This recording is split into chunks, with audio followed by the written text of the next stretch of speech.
எசேக்கியேல் 5ஆம் அதிகாரம். இன்னும் அவர், மனுபுத்திரனே, சபரகன் கத்தியாகிய கருக்கான கத்தியை வாங்கி அதனால் உன் தலையையும் உன் தாடியையும் சிரைத்துக் கொண்டு பின்பு நிற்கும் தராசை எடுத்து அந்த மயிரை பங்கிட கிடவாய். 3இல் 1 பங்கை எடுத்து முத்திக்கை போடும் நாட்கள் முடிகிற போது நகரத்தின் நடுவிலே அக்னியால் சுட்டரித்து 3இல் 1 பங்கை எடுத்து அதை சுற்றிலும் கத்தியாலே வெட்டி 3இல் 1 பங்கை எடுத்து காற்றிலே தூற்றக் கடவாய். அவைகளின் பின்னாக நான் பட்டயத்தை உருவுவேன். அதில் கொஞ்சம் மாத்திரம் எடுத்து அதை உன் வஸ்திர தோரங்களில் முடிந்து வைப்பாயாக. பின்னும் அதில் கொஞ்சம் எடுத்து அதை தீயின் நடுவில் எரிந்து அதை அக்கினியால் சுட்டரிப்பாயாக. அதிலிருந்து இஸ்ரவேல் வம்சத்தார் அனைவருக்கும் விரோதமாக அக்கினி புறப்படும்.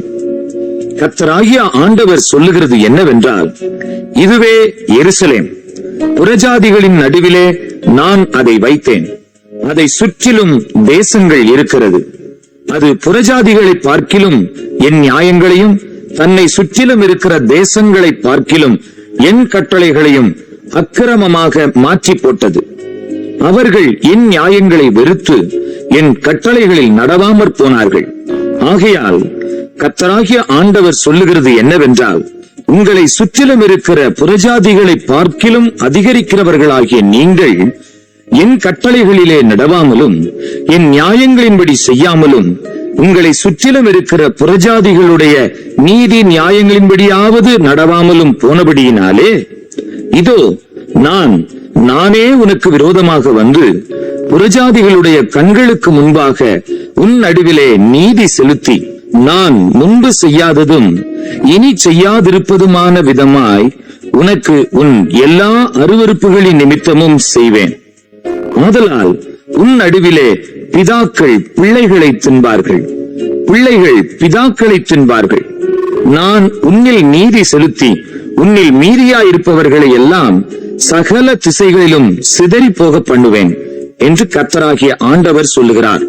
ஆதலால் சீ என்று திகழப்படத்தக்கதும் அருவருக்கப்படத்தக்கதுமான உன் கிரியைகளால் நீ என் பரிசுத்த ஸ்தலத்தை தீட்டுப்படுத்தினபடியால் என் கண் உன்னை தப்ப விடாது.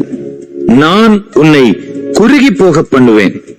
நான் இறங்க மாட்டேன். இதை என் ஜீவனை கொண்டு சொல்லுகிறேன் என்று கர்த்தராகிய ஆண்டவர் உரைக்கிறார். உன்னிலே 3இல் 1 பங்கு கொள்ளை நோயால் சாவார்கள், பஞ்சத்தாலும் உன் நடுவிலே மடிந்து போவார்கள். 3இல் 1 பங்கு உன்னை சுற்றிலும் இருக்கிற பட்டயத்தால் வெட்டுண்டு விழுவார்கள். 3இல் 1 பங்கை நான் சகல திசைகளிலும் சிதறி போக பண்ணி அவர்கள் பின்னே பட்டயத்தை உருவுவேன். இப்படி என் கோபம் நிறைவேறும். இப்படி நான் என் உக்கிரத்தை அவர்கள் மேல் தங்க பண்ணுகிறதினால் என்னை ஆற்றிக் கொள்வேன். நான் என் உக்கிரத்தை அவர்களில் நிறைவேற்றும் போது கர்த்தராகிய நான் என் வைராக்கியத்திலே இதை பேசினேன் என்று அறிவார்கள். கடந்து போகிற யாவருடைய கண்களுக்கு முன்பாகவும் உன் சுற்றுப்புறத்தாராகிய ஜாதிகளுக்குள்ளே நான் உன்னை பாழும் நிந்தையுமாக்குவேன்.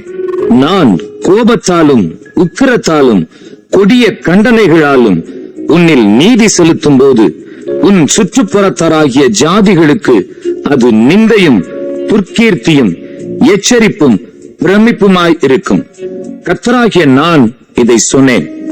உங்களை அழிப்பதற்கு நான் அனுப்பும் அழிவுக்கேதுவான பஞ்சத்தின் கொடிய அம்புகளை நான் அவர்களுக்குள்ளே எய்யும் போது நான் பஞ்சத்தை உங்கள் மேல் அதிகரிக்க பண்ணி உங்கள் அப்பம் என்னும் ஆதரவு கோலை முறித்து போடுவேன். பஞ்சத்தையும் உன்னை பிள்ளையில்லாமற் போக பண்ணும் துஷ்ட மிருகங்களையும் உங்களுக்கு விரோதமாக அனுப்புவேன். கொள்ளை நோயும் இரத்தம் சிந்துதலும் உன்னில் சுற்றி திரியும். பட்டயத்தை நான் உன்மேல் வரப்பண்ணுவேன். கர்த்தராகிய நான் இதை சொன்னேன் என்றார்.